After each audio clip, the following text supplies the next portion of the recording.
আমি যখন ছোট ছিলাম খেলতে যেতাম মেঘের দলে। একদিন এক মেঘবালিকা প্রশ্ন করল কৌতূহলে, এই ছেলেটা নাম কি রে তোর? আমি বললাম ফুসমন্তর।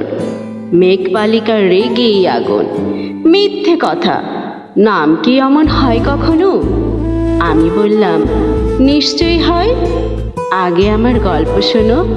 সে বলল শুনবো না যা, সেই তো রানী, সেই তো রাজা, সেই তো একই ঢাল তলোয়ার, সেই তো একই রাজার কুমার পক্ষীরাজে, শুনবো না আর, ও সব বাজে। আমি বললাম তোমার জন্য নতুন করে লিখবো তবে।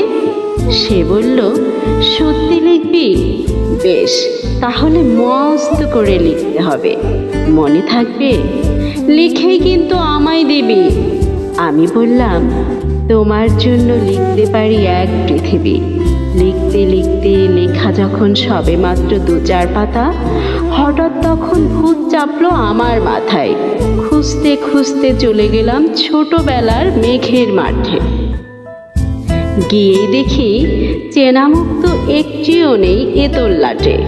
একজনকে মনে হলো ওরই মধ্যে অন্যরকম। এগিয়ে গিয়ে বলি তাকে, তুমি কি সেই মেঘবালিকা? তুমি কি সেই? সে বলেছে মনে তো নেই, আমারও সব মনে তো নেই। আমি বললাম তুমি আমায় লেখার কথা বলেছিলে। সে বলল সঙ্গে আছে ভাসিয়ে দাও গাঁয়ের ছিলে।